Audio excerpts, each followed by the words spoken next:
Welcome to the man cave. Today we're going to work on a 690. Oh, OMG, where is it? Oh, okay, it's out there. What I'm going to do is change the countershaft seal. It was leaking on me. Started in Baja, and I thought I would just over lube the chain, but as it turns out, it's the countershaft sprocket, or the countershaft seal, which is under there. And so what I've done is I've laid my bike over on its handlebar so that all the oil runs over to the clutch cover. And so Beacon, come here. So rather than go over, lay down. Come here. Go over there, lay down. So anyway, so I've laid this over so the oil goes out, because I just did an oil change, and then I decided, oh, I'll change the filter. This looks dirty. So now you've seen a bazillion oil seal changes for KTMs on YouTube. This one is specifically for the 690. Doesn't matter a hill of beans which one you watch, so if you can just bail out now if you don't want to watch an old guy changing his countershaft seal. However, all you subscribers out there who tolerate my videos might want to see me do it. So I've never done it on my 690 before, and it's got what do we got? I think about 12,000 miles now, maybe 14,000. I'll have to double check. I got a bunch of changes I plan on doing. Anyway, so let's get started. So it's supposed to be a pretty short job, and the local motorcycle shop didn't have a seal extractor puller that I wanted to buy, so I'm going to do it the old-fashioned way. I don't want to resort to doing it with a screwdriver. Alright, so speaking of screwdrivers, I do need to get yeah, look at all this crud in here. And I just washed the bike down in Moab, but that's all oil that's coming out and getting on the chain, and yuck. So I need to get a screwdriver and a hammer to knock down the detent. Let's see how it goes. So oh, look at that, it's loose. Interesting. Okay, so I have to do a better job of swedging this down next time. So that's why I guess you really need that. So we did 153 miles in Moab. I can't think of when I changed the sprocket over. And that was quite a while ago. So I used the chisel just to get it started. And I'll switch to the screwdriver because it's nut and a new washer. Alright, so that's out of the way. And you can see I've used it once before. It was swedged over here, then you got a new one over there. So I don't have to use my handy dandy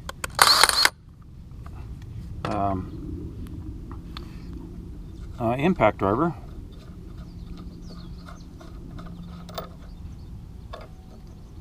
So the question really comes in, which may complicate issues, is if I can't get the sprocket off and get the chain over to the side to get to the countershaft seal, then that could be, I may have to loosen the rear axle. Let's see if we can make this happen though.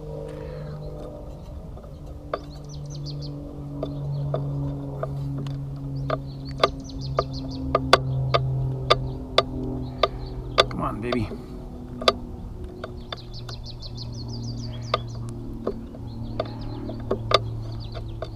Hold on a second. I'm gonna loosen the rear axle and the nuts, and I may have to lift the bike up to do that. Bummer. Let's go see if that's enough.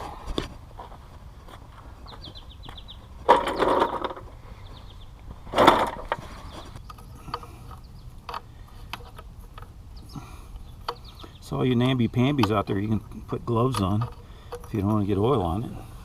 Alright, so sprocket's looking pretty good. It's new.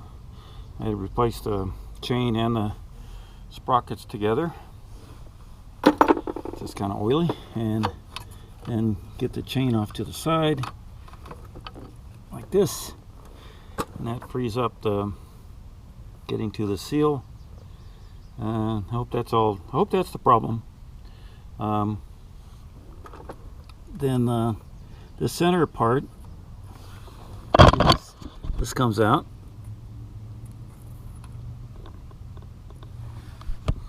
And there's some aftermarket. See, there's kind of a lip right there that goes inside. There's an O-ring that goes in there, and it's flat on the outside. There's some aftermarket parts that this is a little bit thicker and gave some guys a lot of trouble. I like seeing the chamfer that's right here. That helps you get it into the seal, and everything's really oily. So they give us a new one in the kit. Okay, I'm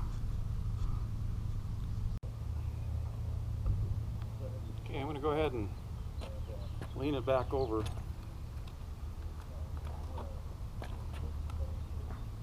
I'm not seeing any oil coming out, so that's probably a good thing, right?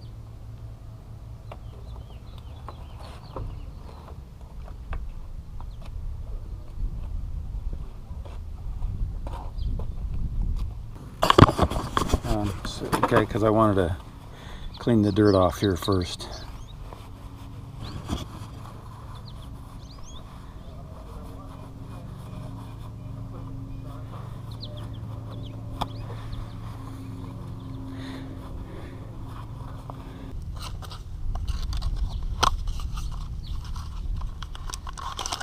Alright, so this is from KTM.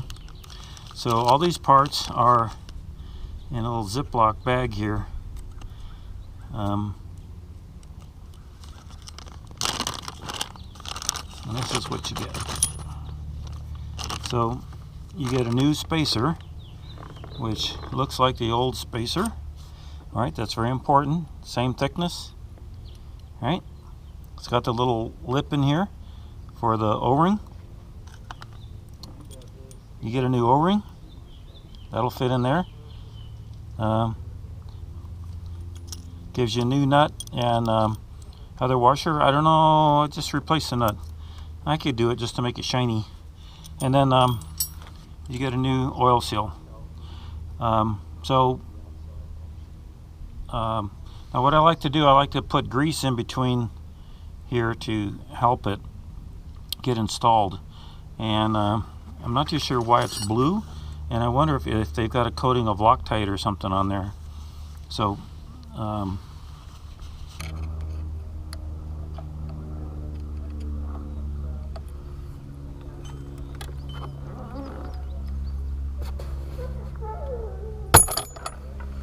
there we go.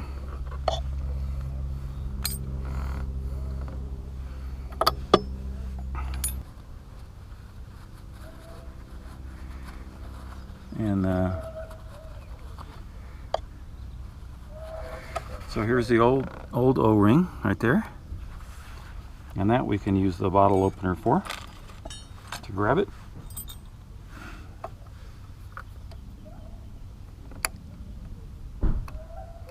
There we go. Okay, put the new one on, same place.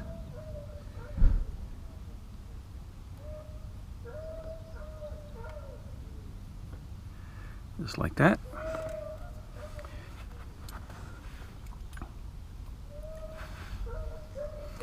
Now the oil seal, I'm going to go get some grease. I'll be right back.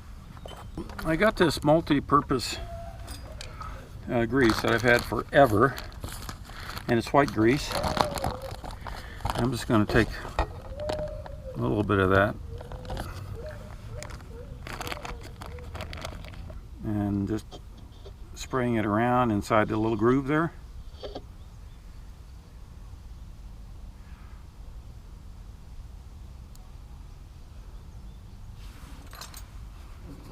Now since we run synthetic, it's not like it's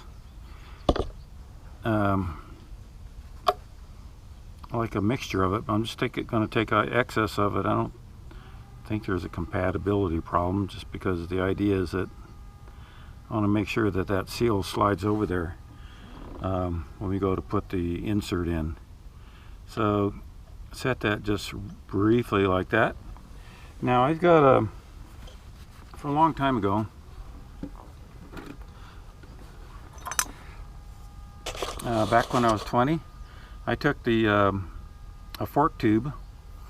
I'm not too sure. I think this was off of Bultaco or Montesa, and I use this to drive things. It's been hit a lot, as you can see. But the nice thing about it, it's about the right diameter for this, and to help me center it and go straight. So you can do whatever you feel is great, and I'll just start.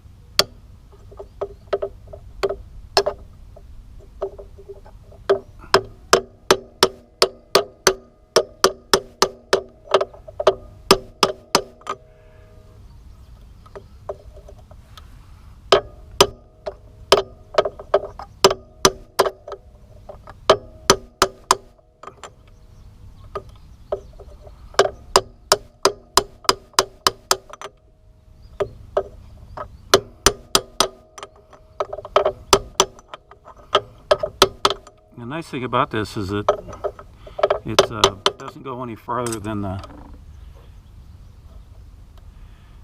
edge here. Okay, so we've got the O-ring in there. Just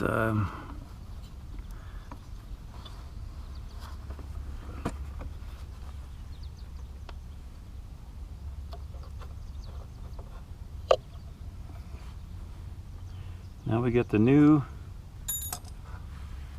spacer with the lip going in this way.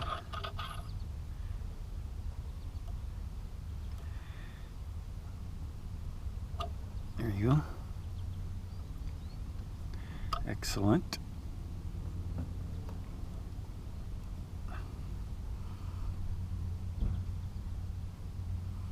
And next, the sprocket.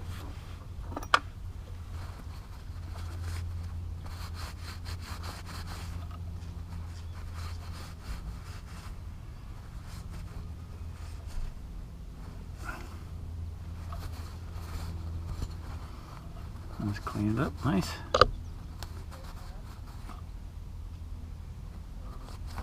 Oh, that's why I'm not getting very good mileage. I've got the 14 on there. Interesting. Now the debate is, do I want to keep the 14 for climbing stuff or go with the 15? So I was getting 55 miles an hour, or 50 miles per gallon. And this next trip, I think I'd like to get more. So I'm going to go dig up the 15, and I think it's in that bag right there. All right. Let's stop it for a second. All right. I'm back. So I got this new 15 tooth countershaft sprocket, and the 14 tooth, which really helped me a lot in Moab. It really puts the enduro back in the 690 enduro. It is, you see it, it's getting a little scalloped right there, so it's time to change that guy anyway. The 14s get worn out quicker than any of the other possible options. So I'm gonna gotta do this. We're you know, and I think I rode this thing 2,000 miles in Mexico, so that's why I kept getting didn't have the distance between places I wanted to go or the range. Interesting. So let's go ahead and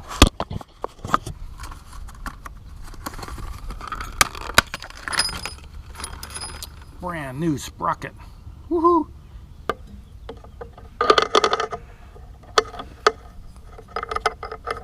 loosen it all up the rear wheel even more. Let's see how it goes.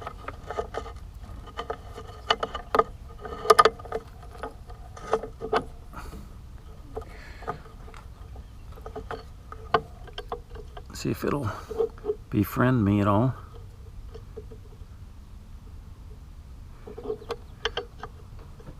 There we go. So I was reaching behind the sprocket and just moving these little splines just slightly, just in eyeballing it right down the middle, and see if I could get it to line up. So good, I don't have to loosen anymore. Well, now that we have that on, we'll go ahead and put everything new and shiny on. What do you think? Since I bought it, might as well use it. And I'll keep the others as a spare.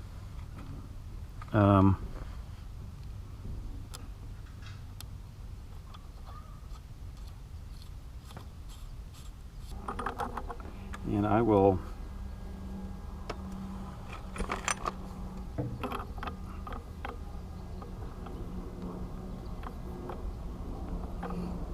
get me a wrench.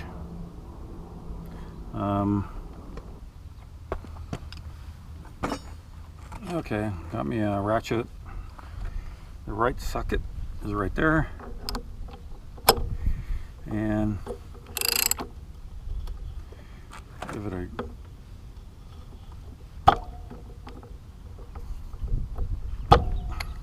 good little whack.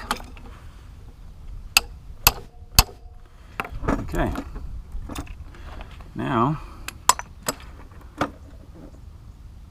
the flat spot is way over here.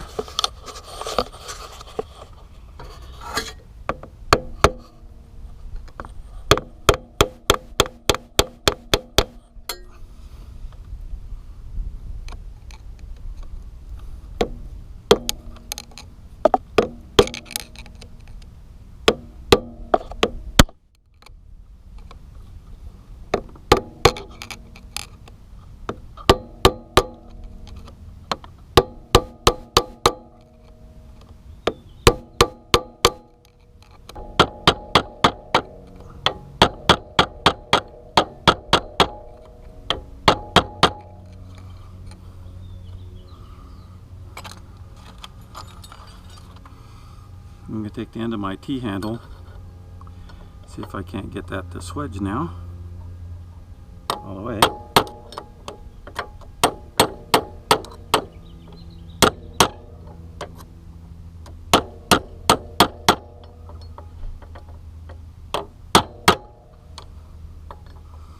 Okay.